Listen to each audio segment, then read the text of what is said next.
Assalamualaikum warahmatullahi wabarakatuh.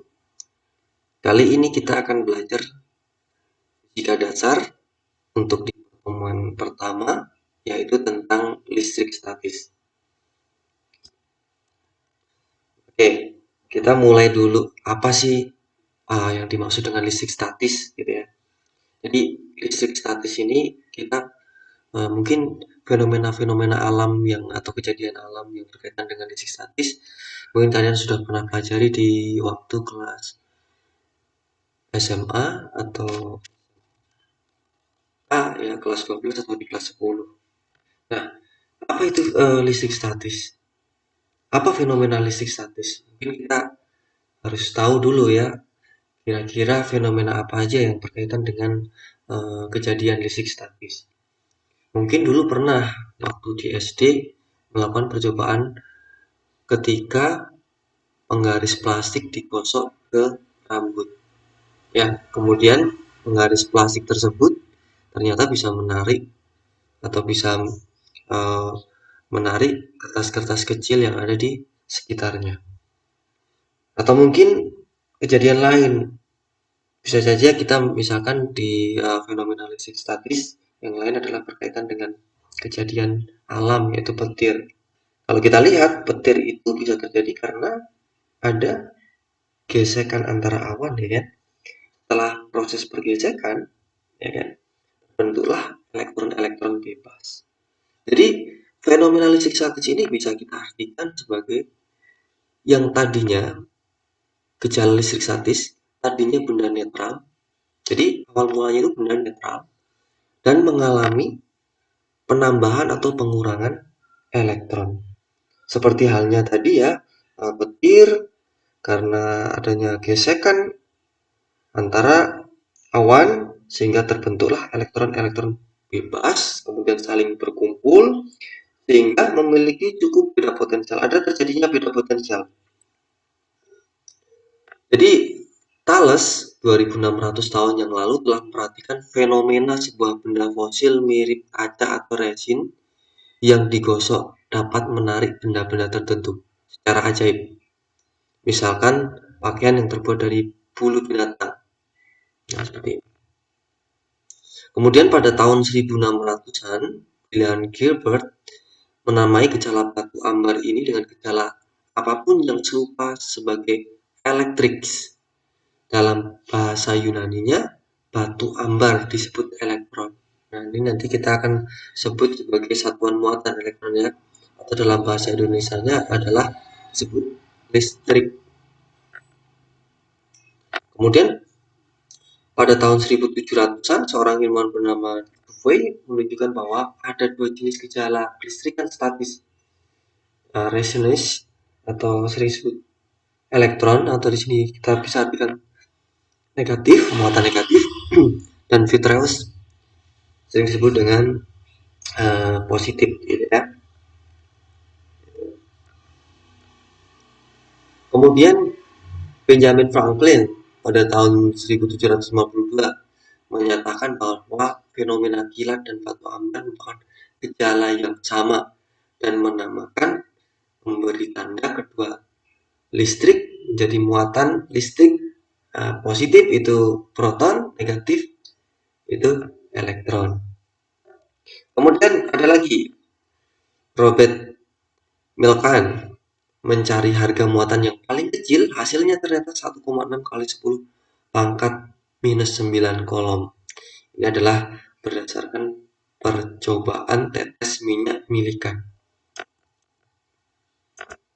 Oke, kita mulai dulu dari penyebab gejala listrik statis. Yang pertama, setiap benda, ini ya kita garis bawahi ya, setiap benda itu terjadi dari muatan-muatan listrik, yaitu adalah elektron, proton, dan lain-lain. Nah, nanti kita kenal ya, untuk teorinya atom Bohr juga ada neutron. Kemudian, benda yang tidak memiliki muatan adalah benda dengan jumlah muatan negatif dan positif yang seimbang. Artinya, kita bisa artikan bahwasanya ketika benda itu dinamakan tidak bermuatan, bukan berarti dia tidak memiliki muatan sama sekali, bukan. Artinya seimbang, atau kita sering sebut dengan netral atau nol. Nah, seperti ini ya. Proton lawan elektron. Nah, ini proton letaknya di inti. Sebenarnya di sini kalau nanti ada teorinya atom Bohr, ini juga ada neutronnya juga. Kemudian elektron ini akan tersebar mengitari kulit-kulit dari atom tersebut. Muatan listrik dari benda dapat berpindah jika berinteraksi dengan benda lain, misalnya dengan cara digosok. Nah, ini contoh adalah kaca digosok dengan kain sutra. Oke, saya buatkan gambarannya ya. Kaca digosok dengan sutra. Oke, ini saya akan, ini ada kaca, ada percobaan nih ya, kaca. Kemudian kaca ini akan digosokkan dengan sutra.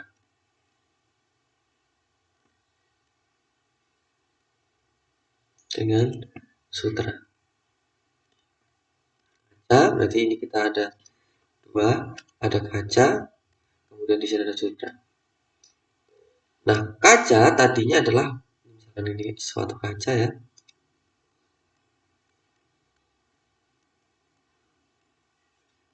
Kaca ini tadinya adalah netral. Oke, ini kaca ya. Netral itu kita bisa artikan sebagai jumlah muatan positif dan negatifnya itu sama. Nah, tadi kita menyamakan dengan konsep tadi bahwa kalau netral memiliki muatan positif dan negatif yang sama. Kemudian digosokkan dengan sutra. Ini juga sama ya, positif, positif, positif, negatif, negatif. Ini digosok. Nah, ternyata di sini ada muatan yang berpindah, ya. Muatan yang berpindahnya, yang berpindah siapa? Yang berpindah di sini adalah elektron dari kaca pindah ke sini. Nah, ini pindah sini. Nah, karena di sini positif lebih besar daripada negatif, ya, maka kita bisa artikan bahwa kalau positif lebih besar dari negatif, maka benda ini adalah benda bermuatan positif. Oke.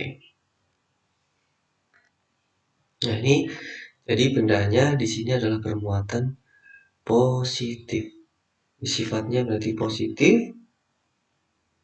Sehingga di sini karena ini berkelebihan, maka bendanya jadi negatif. Oke ya, jelas ya. Beda dengan plastik ya. Jika plastik digosok dengan kain wol misalkan, misal di sini ada plastik,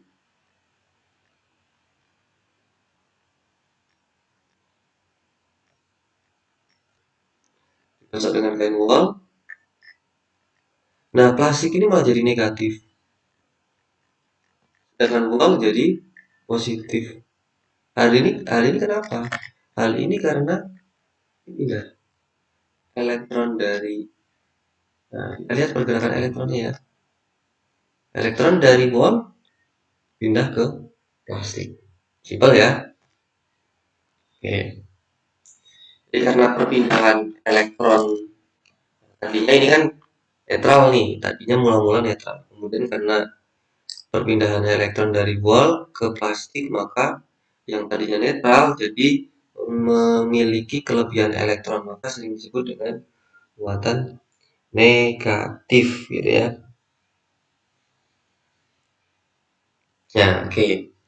Terus kita lihat lagi tadi struktur atom. Nah, di sini kita akan membahas satu struktur atom model hidrogen ya. Jadi kalau kita ada bulatan di sini, bulatan ini intinya ya.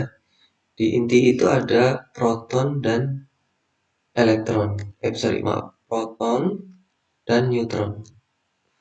Nah, di sini berarti ada proton, kemudian yang ini nih neutron. Kemudian elektronnya di sini adalah berada di kulit-kulitnya. Sederhananya seperti ini ya. Ini adalah elektronnya. Negatifnya ini elektron.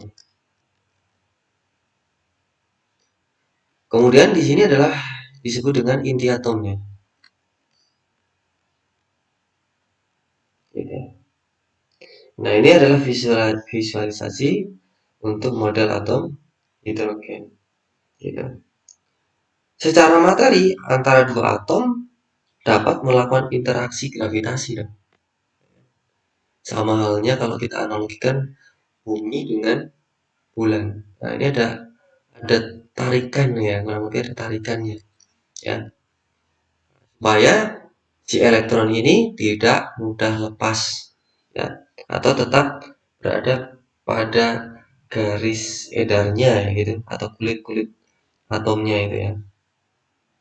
Berarti ada beberapa interaksi dong di situ, yaitu adalah antara interaksi elektron dan proton.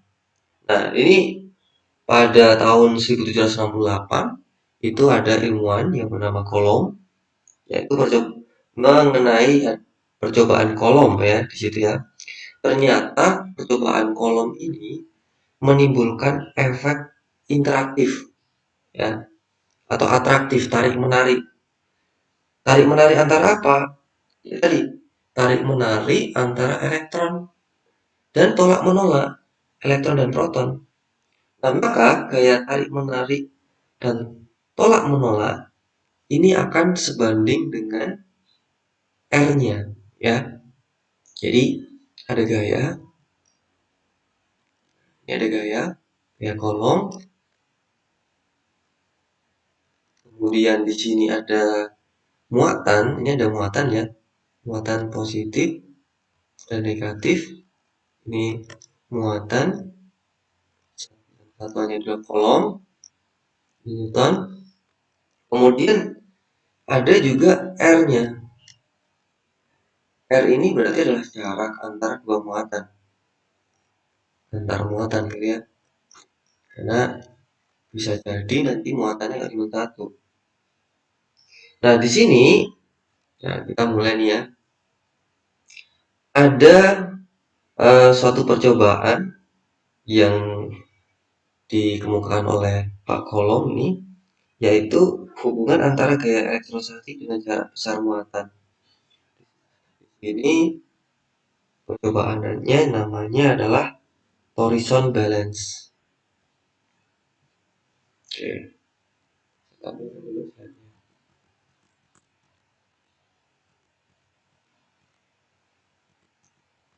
Nah, pada tahun 1768 mulai sebuah percobaan, Coulomb mendapatkan gaya elektrostatis berbanding terbalik dengan kuadran jarak antara muatan dan sebanding dengan besarnya muatan tersebut.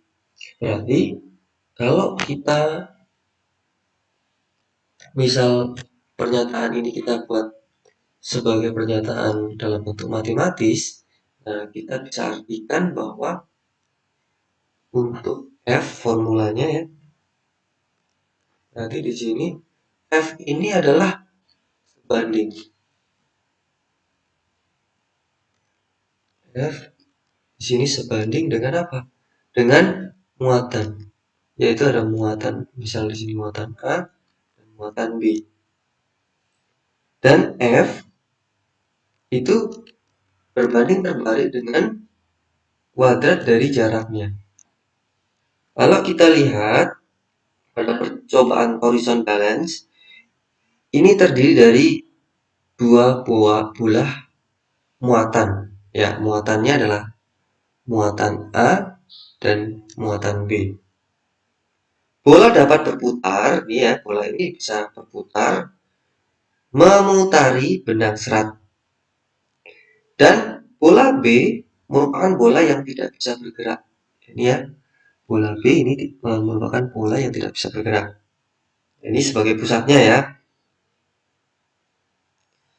Nah, bola B tidak bisa bergerak, sedangkan C di sini merupakan pengimbang dari bola A. Nah, C ini adalah pengimbang dari bola A. Nah, kemudian gaya elektrostatis ini timbul ketika bola bermuatan B, ya ini ya yang terletak pada gambar ini, mendekati muatan A. Ya. Jika muatan sejenis, muncul gaya elektron sehingga benda A, C berputar. Jadi logikanya sederhananya adalah ketika ada muatan sejenis, misalnya positif, kalau sejenis itu dia cenderung untuk memancarkan,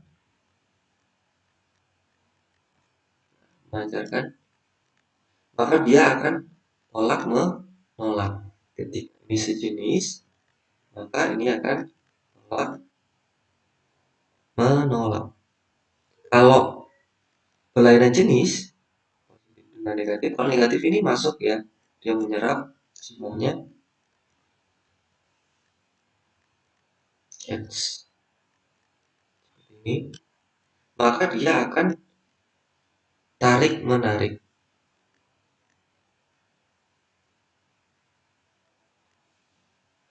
Berarti kita bisa simpulkan bahwa gaya kolom, simpulannya di sini,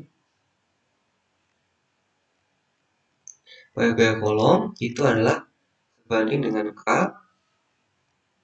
Nah, sorry, kita belum simpulkan K dulu ya, karena K itu nanti sebagai tetapan.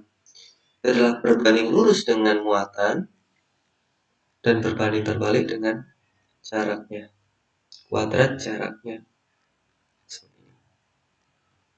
Ya. Nah, yang berarti elektrostatik itu adalah sebanding dengan masing-masing muatan dan berbanding terbalik dengan kuadrat jaraknya. Untuk membuat rumusan ini menjadi eksak, artinya kita harus mengubah tanda ekuivalen ini ya, menjadi tanda sama dengan. Maka kita membutuhkan konstanta dielektrik supaya ini merubah ekuivalen ini menjadi suatu tanda sama dengan, kita butuh yang namanya konstanta dielektrik, sering disebut dengan K. Maka K I1 I2 per R kuadrat.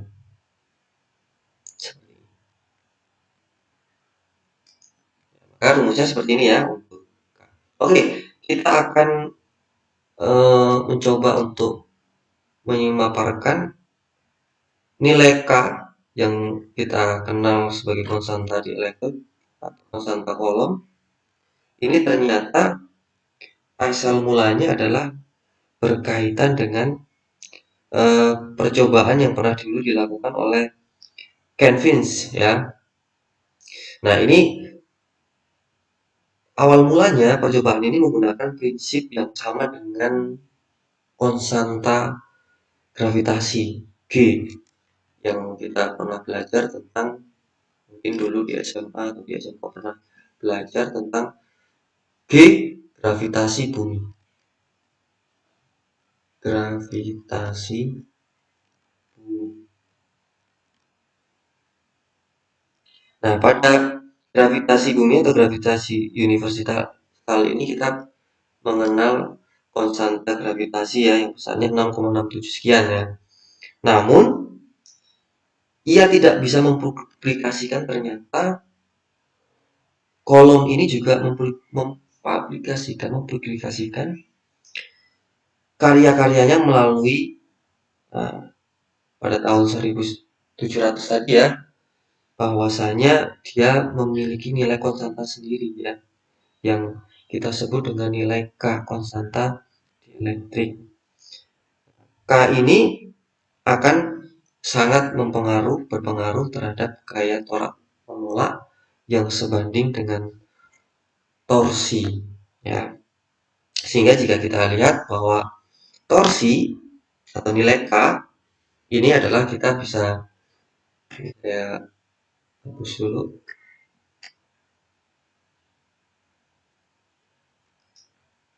ini gaya tolak menolak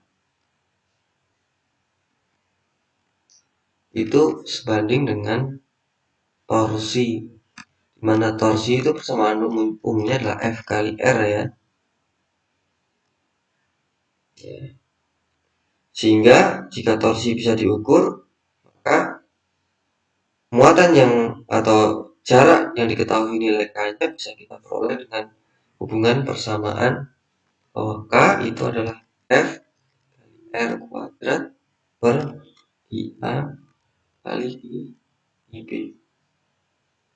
Ya, seperti ini. Kalau kita hubungkan lagi, ini nilai F-nya pasti juga sama. Ya, secara matematis kita bisa peroleh A kali IB per R kuadrat. Hanya di sini. Nah, ini akan panjang ya kita kalau membuktikan persamaan nilai K, karena di sini kita akan juga menghitung osilasi dumbbellnya. Nah, itu pasti berkaitan dengan juga putaran ya atau osilasi ya, yang kita sebut T sama dengan 2 pi bakar L per G. Nah, ini mungkin nanti ini sebagai tugas. Nah, nilai K ini diperoleh dari mana?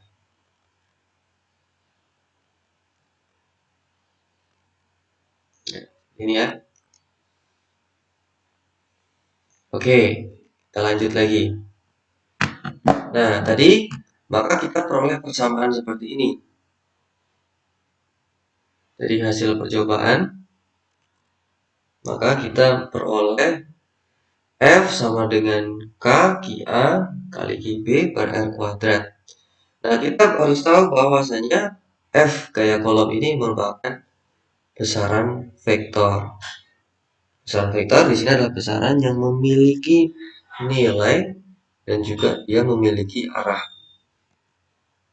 Dua muatan sejenis di sini ya akan mengalami tolak menolak. Ya, tolak menolak. Tapi kalau muatan berlawanan jenis seperti ini, maka ya akan tarik menarik.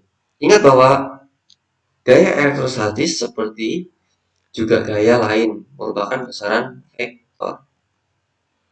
Bagaimana gaya elektrostatis jika muatan lebih dari 2? Nah, berlaku prinsip superposisi atau penjumlahan. Seperti ini misalkan. Nah, ini kan banyak ya. Positif, negatif, negatif. Maka di sini adalah positif dengan negatif maka akan ditarik. Maka ada gaya F2 terhadap 1.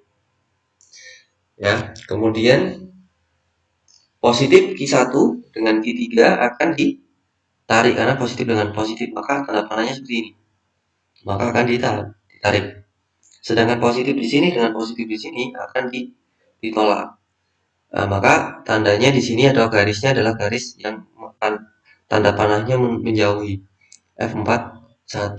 Oke, kita coba ke misalkan saya buat ada 2 buah muatan atau 3 buah muatan gitu ya.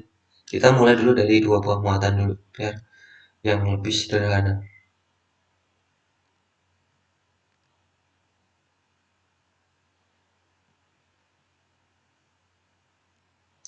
Nah, ini ada 2 buah muatan, muatan positif dan muatan negatif.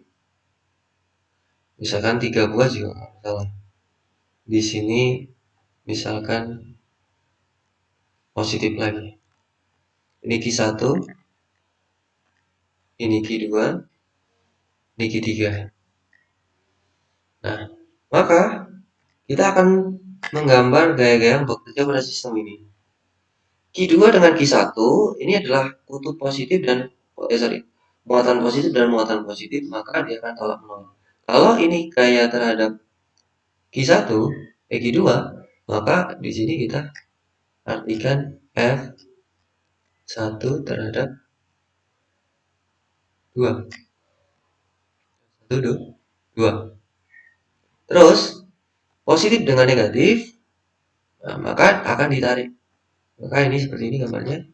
Jadi F3 terhadap 2.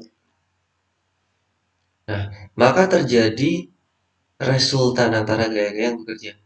Nah, kita tahu bahwa F1 dan F2, F1 dan F12 dan F32 ini adalah merupakan siku-siku ya. Maka di sini berlaku ada Pitagoras. Di F12 dengan F13, F32 ini adalah Pitagoras. Maka untuk mencari resultannya, R resultan,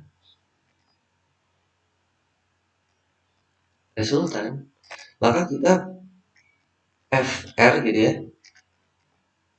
menggunakan prinsip Pitagoras. Kuadrat F12 kuadrat ditambah dengan F32 kuadrat, kemudian kita akar. Nah, jadi ketemulah formula ini.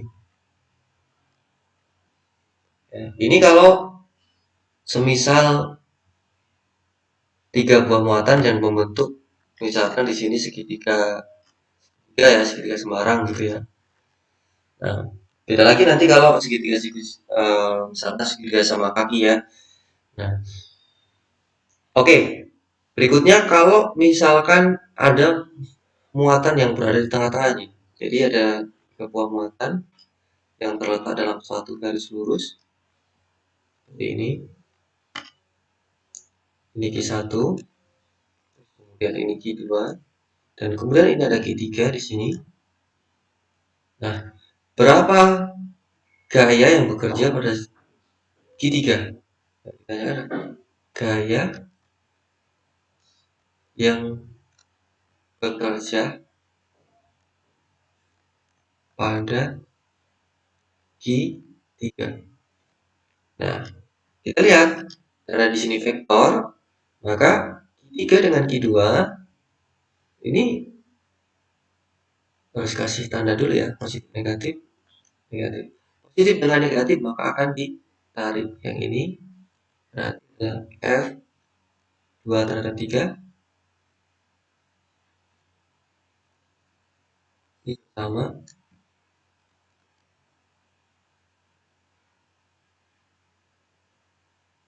F3 terhadap 2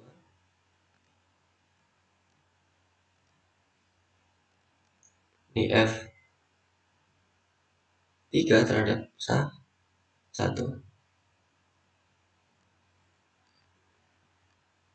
Nah, maka sigma F-nya adalah resultan.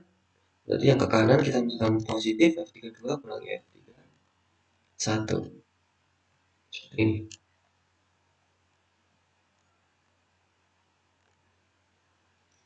Ya. Oke. Kalau misalkan 4, misalkan kita coba kalau di sini 4. Nah, 4 seperti ini ya. Nah, yang saya buatnya adalah bentuknya seperti ini.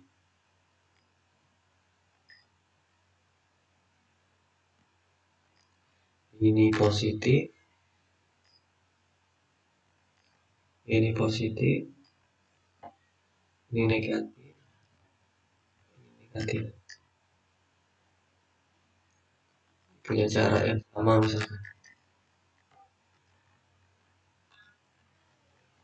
Nah, maka pertama kita artikan ini Q1, Q2, Q3, Q4. Kemudian gaya yang bekerja pada Q4.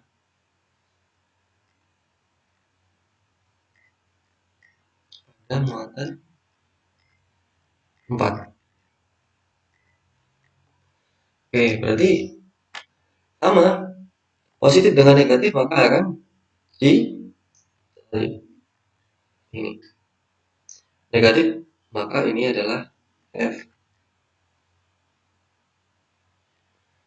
terhadap 4. 4 terhadap 2 ini boleh ya. Negatif dengan negatif ini berarti F 4 terhadap 3. Lalu yang ini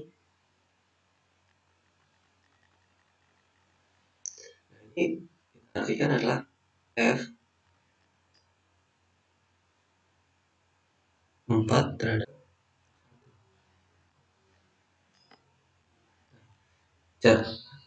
kayak yang kerjanya seperti ini. Ini kalau ini sama, semuanya sama, berarti ini kan 45 ya, 45 derajat, kemudian ini 90, maka kita harus jabarkan dulu ya. Artinya Pitagoras antara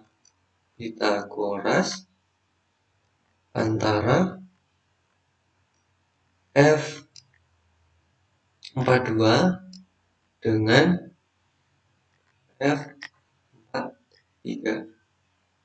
Maka ini F resultannya kita artikan F42 kuadrat ditambah F43 kuadrat. F resultan 1. Kemudian diakar. Nah, apakah sampai sini selesai? Nah, karena terjadilah resultan yang di sini. Saya kasih tanda yang berbeda mungkin biar lebih jelas. Ini seperti ini. F resultan 1. Maka F resultan 1 dengan F41 ini dia membentuk sudut, yaitu adalah sudut siku-siku. Nah, karena ini sudut siku-siku, maka F resultan yang kedua atau yang akhir itu adalah F resultan 1 ditambah dengan F41 kemudian diakar. Seperti ini.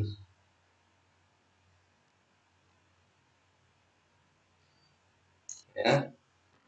Nanti untuk lebih jelasnya, nanti kita coba di pertemuan berikutnya adalah kita bahas tentang latihan-latihan soalnya. Oke, berikutnya.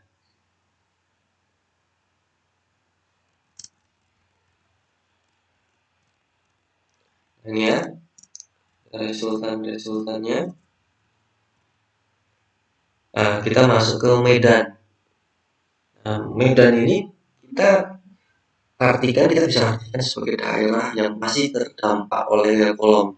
Atau mengapa perlu di Indonesia medan elektrostatis? Karena medan listrik lebih mudah diukur. Dengan konsep medan, kita memandang sebuah muatan listrik Q sebagai sumber yang memancarkan pengaruh listrik segala arah. Nah, pengaruhnya itu disebut dengan medan. Jadi medan itu adalah area di sekitar muatan yang masih kena dampak dari gaya kolom tadi. Interaksi antara dua buah muatan dari sudut pandang medan listrik. Nah, besarnya medan listrik suatu elektrostatik ini bergantung pada jaraknya, ya, sehingga jarak dari muatan sumber dan juga besarnya muatan sumber adalah persamaannya sebagai berikut. Seperempat pi epsilon 0 ini bisa kita artikan sebagai K. Ini adalah sebagai vektornya ya, arah vektornya. I per R kuadrat ini mutlak, secara mutlak. Jadi ada suatu titik Q, terus kemudian dengan suatu titik. Jika sebuah muatan lain misalnya Q ditempatkan pada titik tersebut, maka ada space atau jarak yang kita sebut dengan R-nya. Maka persamaannya jadi seperti ini. E sama dengan K atau seperempat pi epsilon 0 kali Q per R kuadrat kali R. Maka muatan tersebut akan mengalami kayak elektrostatis sebesar F sama dengan I kali E. Sana ya, kenapa kok F Q kali E? Kayak kalau kita jabarkan ini Ini hanya seperti ini aja. Kita tahu bahwa F itu adalah K I per R kuadrat. I kali E. Coret. Maka untuk persamaan E ini adalah K I per R kuadrat. Nah, tadi kita simbolkan bahwa Q ini adalah seperempat Pi Epsilon 0. Kita bisa artikan juga seperti ini. Untuk lebih jelasnya, bahwa ini ada satu contoh soal. Ya, di kalian bisa latihan lagi sendiri. Misalkan di sini ada dua buah muatan. I1 ini positif, I1 itu A, kemudian ini juga positif, kemudian ini negatif. I2 A, I3-nya juga A juga sama. Sama ini R juga. Kita akan coba menggambar gaya yang bekerja pada sistem. Berapa gaya yang bekerja pada berapa besar gaya yang bekerja pada sistem atau muatan kedua.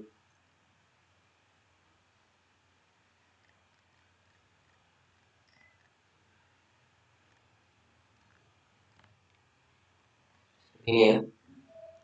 Nah, langkah awalnya adalah kita harus menggambar gaya yang bekerja pada benda dua dulu. Kita nggak bisa langsung mencarinya kalau nggak nyari gaya yang bekerja. Karena ini termasuk dalam kategori vektor ya. Nah, I1 dengan I2 maka positif dengan positif maka akan tolak akan ditolak. Maka ini F2 terhadap 1. Terus yang ini positif dengan negatif akan ditarik. Tarik berarti arahnya searah F dengan 3 terhadap 1. Nah, maka kita harus cari dulu loh. F31-nya berapa, F21-nya berapa. F31 berarti adalah K I3 I1 per R. Misalkan ini R1 ya. Ini R1 kuadrat. Kita masukkan angkanya. K-nya tetap K aja karena ini kita dalam bentuk huruf ya kan. K kali A kali A kuadrat berarti per R-nya juga R berarti R kuadrat. Maka F31 adalah K I kuadrat per R kuadrat. Nah, kemudian F21 ini juga sama ya karena A dan R-nya sama. Nah, seperti ini maka K kali A per R kuadrat. Maka ini jadi persamaannya K. Ini jangan Q, ini huruf Q. Ini A kuadrat K A kuadrat per R kuadrat. Seperti ini. Nah, dari ini ya kita akan menggambar bahwa resultannya ini adalah berupa Pitagoras. Nah, ini ya. Ini F31, ini F21, ini R-nya. Resultan ya. Resultannya. Maka untuk F resultan yang seperti ini, F resultannya adalah ini kita bisa artikan menggunakan Pitagoras ya. F21 kuadrat ditambah F31 kuadrat. Berarti ini kita kuadratin. K A kuadrat per R kuadrat ditambah K A kuadrat per R kuadrat kemudian dikuadratin kemudian di akar. Nah, maka saat ini kan kita bisa, boleh nggak kalau saya misalkan KA kuadrat per R kuadrat sama misalkan menjadi X misalkan, bisa ya. Berarti kita bisa artikan X kuadrat ditambah X kuadrat kemudian di akar. Jadinya berapa? 2X kuadrat di akar.